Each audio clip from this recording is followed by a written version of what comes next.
Vous savez, on a différents contextes à gérer et lorsqu'on prend des orientations ou des décisions, on le fait toujours sur une base de très long terme.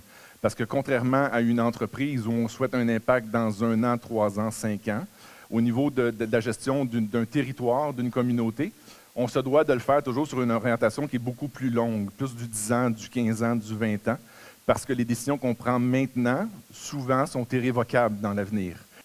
Une chose qui est importante, c'est assez marquant, c'est que si on regarde la variation sur une base de 6 ans, donc de 2016 à 2022, on peut voir qu'il y a une croissance de 19,78 % du nombre d'emplois créés sur notre territoire.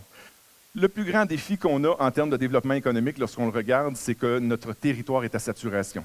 Si vous regardez tous les MRC de la communauté métropolitaine de Montréal, donc ça c'est 82 municipalités, on est la MRC qui est le moins riche en terrain pour le potentiel de développement. Ce qui nous amène à être très, très, très sélectif dans le type d'entreprise qu'on va avoir chez nous. Le projet de l'Assomption dont je vous ai parlé. Donc, on a le projet des commissaires qu'on est en train de revoir.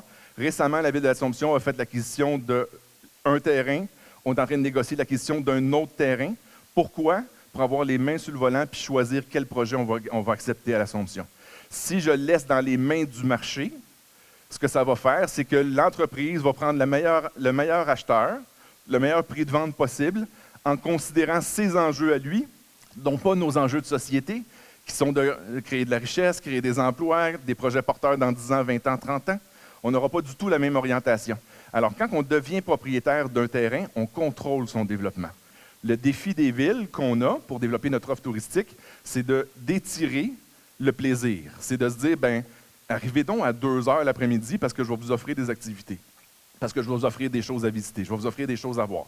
Donc, il y a de l'investissement à faire pour qu'un jour, on se dise, il faut coucher chez nous, il faut coucher dans les MRC de l'Assomption. On va favoriser le développement de l'offre pour les 5 prochaines années.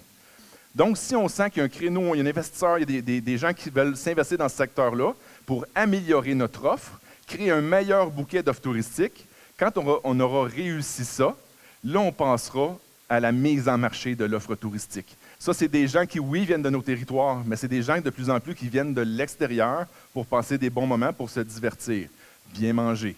Donc, après ça, si on joint un festival, si on joint des espaces publics qui sont adéquats, on est en train de construire quelque chose. On a l'agriculture qu'on va voir. L'agro-tourisme peut devenir super intéressant. On est des bons producteurs maraîchers, mettons-les en valeur.